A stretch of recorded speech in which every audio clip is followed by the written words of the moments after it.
Gepleýär Azatlyk Radiosu. Assalamu alaykum hormatly dinleyijiler. Eferde dünýä türkmenleri gepleşigimiz mikrofon öňünde maksat Ataýew.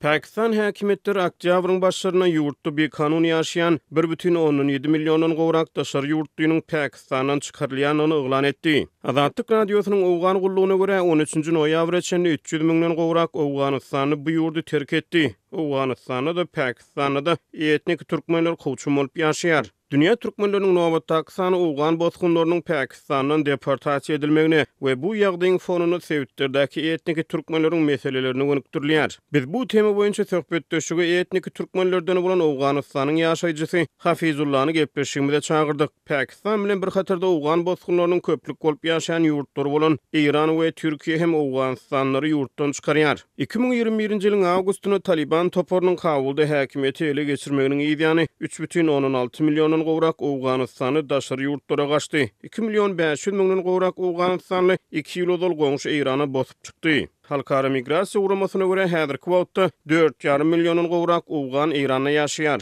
Ýöne Tehran bu sanyň 5 million gowrakdygyny aýdýar. Birleşen Milletler Uramasynyň Bozgunlar Edarasyna görä 2023-nji ýylyň dowamyna 700 000 çemesi Owganystany migrant ýa-da Owgan bozgunlary goňşy Irany terk edip Owganystana dolanmaly bolupdyr. Soňky wagtlarda Türkiýe hem Owganystany bozgunlary ýurtdan çykarýar. Azatlyk Radiosynyň Owgan gullugynyň maglumatlaryna görä soňky bir näçe hepdäniň dowamyna 4000 töwere Owganystany bozgun ýürüti uçurlar bilen Türkiýeden Owganystana uradyldy. Bu tema Dünya Türkmenleri programmasy üçin ýakynan baglanyşykly bolup durýar. Sebäbi bu ýurtlaryň ählisini etnik türkmenler kowçum bolup ýaşaýar. Owganystany türkmen Dünya Türkmenlerine beren interwýusyny mejburi deportasiýanyň töweregindäki ýagdaýlar, bozgunlaryň ýüzbeýiz bolýan kynçylyklary, deportasiýa edilýän adamlaryň arasynda etnik türkmenleriň hasaby alynýanlygy ýa-da däldigi. Galiberse de etnik türkmenleriň Owganystanyňky ýaşaýyş durmuş şertleri we beýlik käbir meseleleri barada gurrun berdi.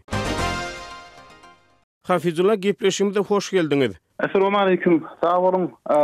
Hoş gördük. Şu wagtda hem salamlarymı gönderýän hem Azatlyk Radiosynyň oturan ähli türkmenlere salamlarymı gönderýän. Bilişimiz ýaly soňky bir näçe hepde bäri Owganystanyň bozgunlar köpçüliklerini häsiýetde Pakistandan çykarýar. Deportasiýa edilýän Owganystanlylar mejburi göçüşlik bilen bagly nähili şertlere, ýagdaýlara duçar bolýar. Mejburi ýagdaýda deportasiýa edilen türkmenlerden habaryňyz barmy? Şul häzir bilişiniz ýani hani bir ay boldy Pakistan şul karary ele aldy. Bu sadece Owgan türkmenleri der şul Owganystandan baran we sadece Owganystany hem de başga mülklerden baranlara hem daşary ýurda çykarjanyny elan etdi. 31 awgust ahirинчи tarih belli etdiler. Indi buların arasında Owgan türkmenlerinin aňyrda belgesiz ýaşamadygyny öwrendim. Ýöne şun ýana bir aralarında mış başlan belki 31 Ağustos eger halkara immigrasiýa Pakistana karşı bir belleg almasa, ona karar bir alınmasa belki Owgan türkmenleri hem Owganystana gaýta döner diýip gurunlar aýdylýar. Ve munyň ýanynda hem bilişiňiz ýani ýa hem ýatlap geçdiňiz Owganystan türkmenleri der, Owgan halky umuman şul Owgan we Russiýa arasyndaky bolan uruşda Pakistana gitmene başladılar. 30-40 ýyllap şu ýerde ýaşan halklar hem bar bularyň arasynda. Köpüräniň şahsiýetnamalary bar, amma bazıları şol wagt şahsiýetnama alyp bilmedikler kimlik kartyny. Ve bular hem deport bolupdylar şul häzirde. Bazıları hem şu wagt 2021-iň Owganystanda geçen urşundan soň gaýry ýurtlara gitjek bolup Pakistana sığındylar. Pasport wize bilen girendiler, amma wizeleri täzelenmedigi için şul wagt olaryň hem endi belge bolmadygy için olar hem bäri gönderilýär. Öňünden hem ne şahsiýetnama alyp bilenler, ne bir pasportu bolanlar, hiçbir belge ýanynda bolmadyklar bolsa nähil bir suratda bolsa bäri gönderilýär. Dün bir tajik bolan Afgandan soradym. Bir hepde boldy men Pakistandan gelenim diýip aýtdy. Ve Pakistan polisi muny ýakalanda ýanyndan 100 000 keldar Pakistan pulunu alyp soň hapsdan çıkaranlygyny beýan etdi. Sewit ýurtlarynyň deportasiýa edilýän Owgan bozgunlaryna Owganystany näme garaşýar? Bu ýurdun goňşy ýurtlarda bozgunlukda ýaşaýan öz raýatlaryny kabul etmäge nähili mümkinçilikleri bar? Mümkinçilikleri barmy? Indi bilişiňiz ýani 2021-den bäri Owganystan hakimiýeti Talibanyň eline geçdi. öňki 20 ýyldan bäri gurşulyp gelýän Owganistanda köp degişiklikler boldy. Bazı departmanlaryň belgeleri ýok boldy, eksildi. Indi Taliban hakimiyeti muňa garşy asta ýawaşdan bir tiýarlyk alyp dur. Geçen hefte men Torham, Pakistanda Owganistanyň araçana gidendim. Öýerde 150 müňden gowrak Pakistandan immigrant bolan kişiler haymalarda ýaşaýardy. Indi bilişiňiz ýany kış hem ýakyn Owganistana şu wagt hazırda sowuklaryň başlady. Nähili boljak hiçbir maglumat ýok. Ama bularyň garaşýan kişiler hem şular ýany Pakistandan şahsiýetnama veya şu kimli oturma kimligini alan kişiler UN tarafından kişi başına $4 ýyl berilýär. Olam şol kimlik kärti bolan. Olar şoňa garaşyp oturýarlar. Elinde immigrant kartı bolmadyklar bäri sığınýarlar. Şu nuktada hem deyin geçesim gelýär börde. Haymalarda ýaşaýan kişileriň gowra Pakistanda en az 30-25 ýylyny geçiren. Bäri gelen pille mesela teştunca gepleşýänler aňyrda urdujan öwrenipdirler, ama bäri gelen pille farsany gürleşip bilen oklar. Indi bäri gelip börde iş tap biljeklermi? Ol haşul uşta öýlerini, jaýlaryny goýup giden kişiler aya şolar şöýerde öňkü üýünden iş tap biljekmi? Tap biljekem, tap bilse ýa başdan bu üýüni gorşap biljekmi? Oňa imkanat barmy? Bu soraglar da bar başlarında. Indi Taliban hakimiyeti muňa garşy henüz belli bir karar almady, ama geljekde karar alajagyny hem beýan etdi. Owganistanyň etnik türkmenleriň köplük bolup ýaşaýan sebäpleri soňky wagtlarda, ýagny Demirgazyk Owganistan soňky wagtlarda demografik özgörüşler başdan geçirýär. Ýagny bu sebäpleri soňky wagtlarda köpçüliklerin göçürilip getirilýän ýa-da öz islegleri boýunça köpçüliklerin göçüp barýan adamlar gözeýilýärmi? Şul täzeliklerde şunyan bir mışmışlar bar, doğru aýtdyňyz. Mesela Owganistanyň Demirgazyk vilayetlerindäki Türk we Özbek, Türkmen we Özbek halklarynyň arasynda başga bir dilden hem getirilip göçürilip öýerde yer beriligi aýdylýar.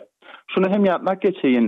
Şunu häzirde bilýärsiňiz, aňyrda Mezar Şerifde kanal gurşulýar we kanaly hem döwlet ilan etdi. Muny Özbek, Türkmen veya Tajik bolsun, teşdun bolsun, hiçbir dilli fark etmeden öýerden yer alıp yerleşip bilýärsiňiz diýip ilan etdi. Ve şul häzirde hem gowrak yerleri dogry aýdylýan gurulmalar dogry da peştunlar öýerde yer aldylar we öýerde ekranlyk şeklinde gorşap durlar.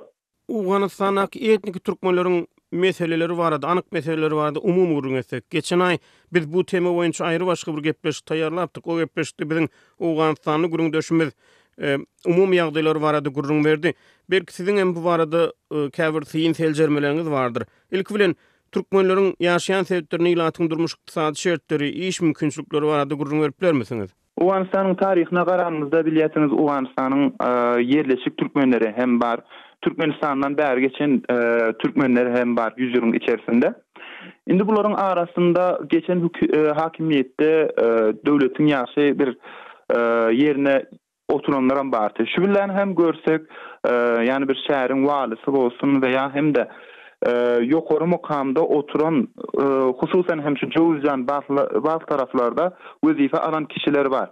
Ama iş imkanlygyna gelen bile türkmenlerimiz gynansak da şul urşlaryň sebäbi bilen, garyçylygyň sebäbi bilen ilimden tahsilden köp aşağı kalan ve şonuň için hem döwlet daýrylarynda iş tapyljak wagtynda kynçylyk bilen ýüzleşýärler ve öz işlerine gelen pillen hem şu kadimdan gelen diýhançylykdyr, dargaçylykdyr, çoponçuluk işleri bilen ve şunýarak Owganistan türkmenleriniň arasynda bir täze wezife, ýani hem gerçi täze wezifede kadimdan gelen wezifelerden biri haly wezifesi var. Bunlar Pakistana immigrant bolup giden pille aňyrda erkek diýmen, ayal diýmen hal dokymana başlandylar. Ve şu aynı işleri hem Owganistana tekrar gelenden soň kışın içinde haly dokap, ýazda diýhançylyk we paýsa bolsun bu mimar işleri bilen uğraşyp ýörler. Ama Türkmen halklarynyň gowragy, yani %75 diýip bilerse garyçylyk bilen bir gün nan tapsa ya bir hefte nan tapsa indiki hefte nan tapjak bolup işläp kynçylyk bilen geçirýärler. Taliban dolandırıcıları etnik türkmenleriň medeni hukuklaryna nähil çemeleşýär. Bilişimiz ýaly Awganystanyň aýal gyzlaryň bilim we iş mümkinçilikleri çäklendirildi.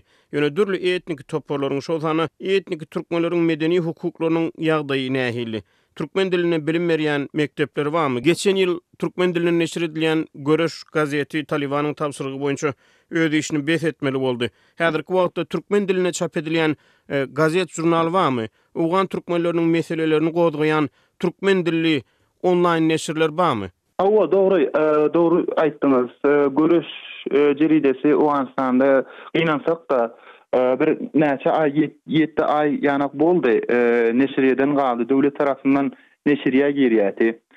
Şunu häzirde faaliýeti kim bolsa hem türkmen dilinde we fars dilinde neşiriyesi bolan Ceyhun bar. Online tarykdan neşiriýe berýär.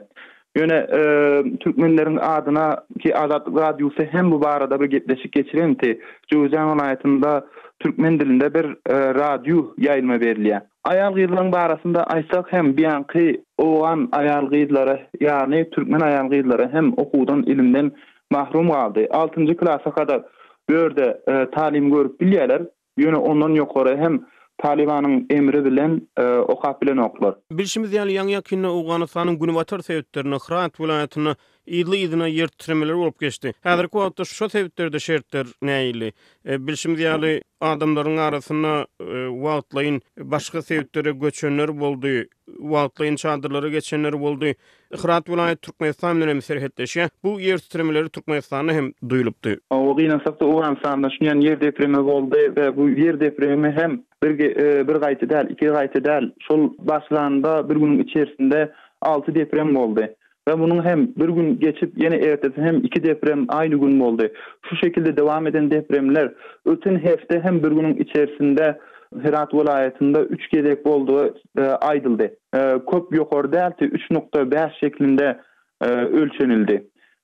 Aňyrda Herat welaýatynda da hem Owganystan türkmenleri bardy. Köpürräk şol zarar gören Cebrail uluswalygy bar. Şol uluswalyga ýakyn hem türkmen ýaşaýjylar hem aňyrda köp zarar görenini gördük. Bärden sosial mediýanyň üstünden diýişli aýdyşlaryna görä şördäki türkmenler şu marçaga ýakyn bolan üçin Herat welaýatyna ýakyn bir bölge geçenligi aýdyldy. Bu depremiň içerisinde görýäsiňiz, tasawirlarda görensiňiz belki şol ýeki gatly binalar hem ýeri bilen ýeksan boldy we köpürräk aýlalaryň hem azalary şehit düşdi.